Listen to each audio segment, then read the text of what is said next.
Welcome back to Call of the Father. This will be episode 10, take 567. Just kidding. It feels like that some weeks and trying to get into the heart space like I mentioned last week. And what's funny, last week it was easy. That was actually one take. I didn't edit anything out of that. It was just where I was at. I really felt it in my heart. And so I just recorded and posted. And I felt like that was one of the better ones I've done yet. Anyway, today I want to talk about dwelling in the past. I want to talk about why you should dwell in the past and the purpose of that, what's good about dwelling in the past. Because often we only hear things like, don't dwell on the past, forget what's behind, quit living in the past, or even things alluding to it like, get over it or grow up. My dad often said to me, get over it, grow up. And it's kind of ironic he would say that way, because the point of being a kid is you don't know how to get over things. You don't know how to grow. You're in the process of growing up. Obviously, I need some help when I'm a kid on how to get over things. So as parents, we need to talk through things with our kids. I'm trying to do that with my kids often, just talking through situations and helping them figure out how to get over things or get through things, learn and grow. Anyway, there's an element of healing that requires revisiting things from the past with the goal of unraveling and understanding what happened from a personal perspective. It's a personal perspective of having been in it, but no longer being in it. This is okay. I think this is healthy. One of the things that I came up with one time, I was thinking about just the healing process and how painful it is and how hard it is to get into. It's harder to start healing than it is to be in it a little ways. And basically, I kind of came up with an analogy about it. And basically, I kind of picture healing like being in a hallway, looking down a long hallway full of doors. There's doors on both sides. And it's kind of dark, and these doors are closed. And it's almost like there's a stench in this hallway. There's something stinky behind each door. And I got to clean these rooms out. And I picture it as God, like I said before, God, universe, source, however you want to look at it. Your higher self bringing you to these doors. But I feel like as God brought me to a point to deal with something, that's when I have to open that door. And so I start at the beginning of the hallway, and you can't open all the doors at once. You just can't heal from everything at once. It's like I heard somebody told me that in the AA community, they have a saying that you won't be healed by next Tuesday. And that's just true. There's things, we all have trauma and we need to heal from it. And it takes work. It takes work on our part and accountability. And many things aren't our fault in life, but it's still might not be our fault, but it's our problem. We have to heal our own things. So as I come to each door, the first one, it was terrifying to open that.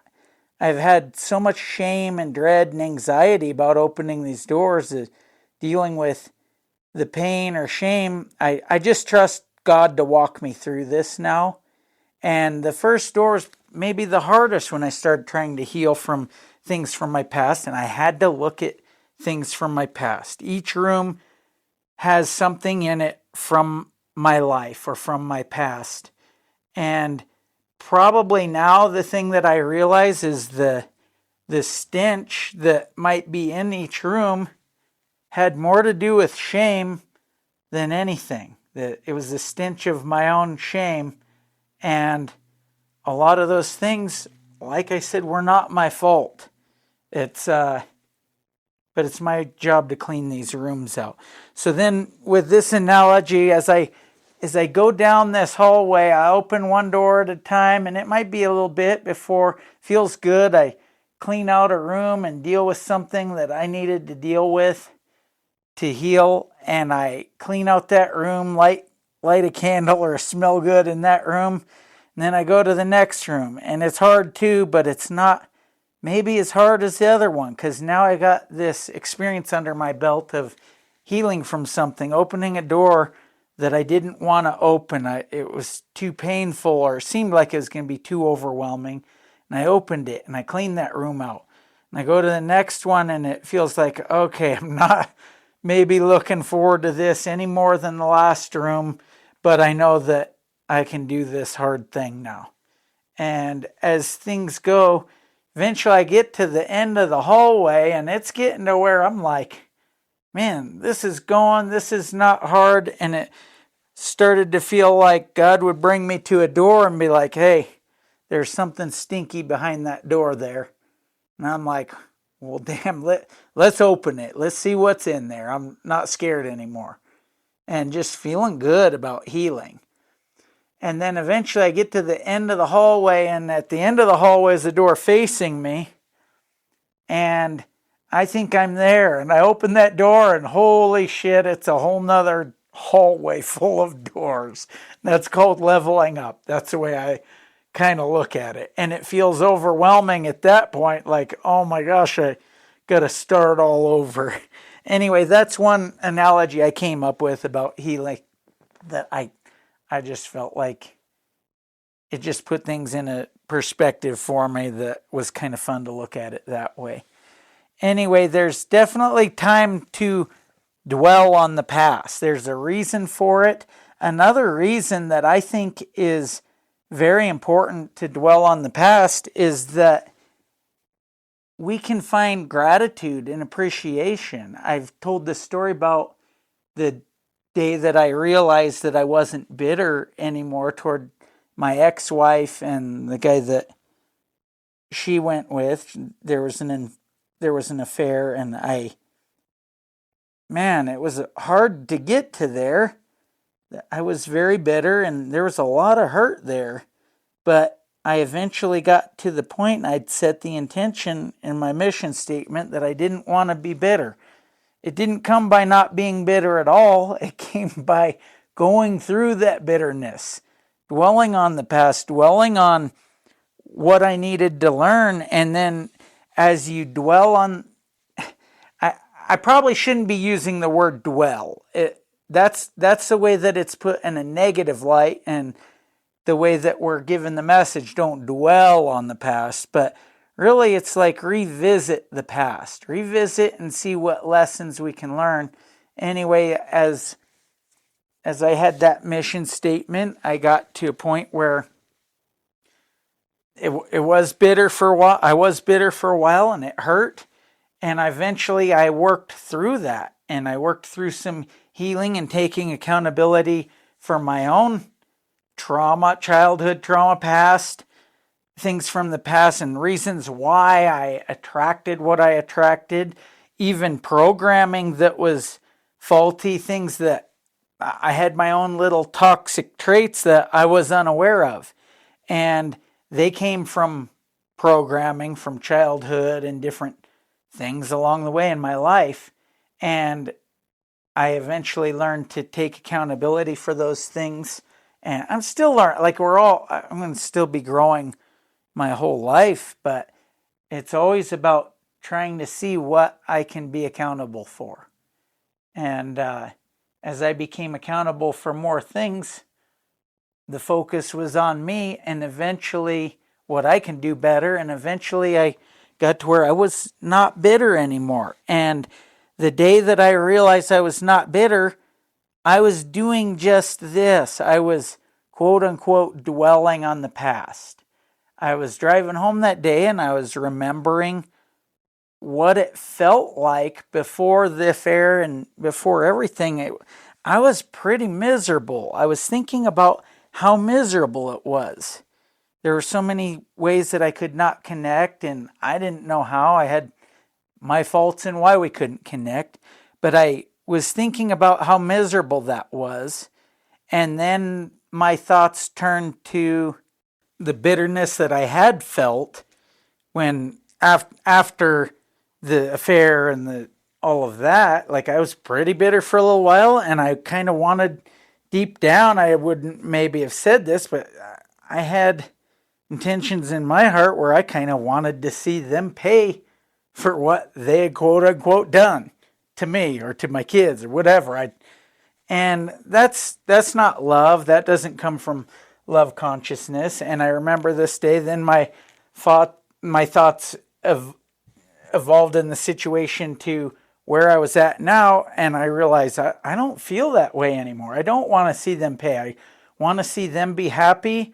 I want to see them heal and grow. Whatever they can do would be good for them, good for my kids. And I just don't feel that. And what I did feel was gratitude. I felt so grateful I got emotional about it. Where I'm at now, that I'm out of that miserable situation. I wanted out then, early in the, before the affair. I wanted out in a way, but I was afraid to even say that or admit it to myself. And I just saw the full circle of things, and it just brought me to a point of gratitude. And that moment was so big because I dwelled on the past, thinking of how I had felt, and it brought me to where I am now, and there's so much to be grateful for. And so that's the other reason that the point I'm getting to is that dwelling on the past, we can dwell on the past to realize things that used to be a problem in our lives, things that were a problem or we were worried about, and they're no longer a problem. Things to be grateful for. Often I think I worry about things, or, things are even a prayer, and I'm sitting there worried and praying about things and not sure how something's going to work out. And then later it feels like it worked out, and I didn't spend enough time in gratitude over that. So sometimes I think it's a good exercise just to dwell on the past, to think of things that used to be a problem and are no longer a problem, and how they worked out. Just to find that gratitude and see how easily things worked out that I worried about. It's just an exercise in gratitude, humility, and learning not to worry so much, to just be in the moment and accept situations for what they are and know that everything will work out. Another thing I like to look at is that sometimes I filed memories in my heart, in my mind, as negative things. There have been things that looked at the time like they didn't work out, but if I were to look back now, I could reframe that and look at it and see that it's one of the best things that ever happened to me. That's happened with several things in my life, and one was that divorce. One was that whole situation. It doesn't look ideal the way that all of that went down, but honestly, with all of my programming and my belief systems at the time, I don't know how else that could have worked out. Just being honest, I had a lot of, I guess I could even say, legalistic belief systems, and I just was so legalistic that I had myself trapped in a box. I think there's a way to look at things from the past and be able to reframe and heal from things. Healing isn't easy, but it's necessary to look at the past. One of the things I've said often on my healing journeys, I've learned that the greatest capacity to give or receive love is acquired by willingly facing whatever pain necessary to heal and grow into full acceptance of yourself. That basically requires looking into the past. You can't heal without looking at the past. So take some time, dwell on the past, be accountable, learn to take accountability for what you can. Some things are our fault. Some of us have been victimized, and it is definitely not our fault. So it's okay. I think I've mentioned Sarah Baldwin before, Coach Sarah Baldwin. She's amazing, and she went through some really, really terrible things as a kid, And it's pretty amazing to hear the way that she's healed and talks about it, because there's no way that she could talk about those things, I don't believe, without spending some time with those things from the past in order to heal. You have to dwell there to heal from it. And these are things that were not her fault, not in any way, shape, or form.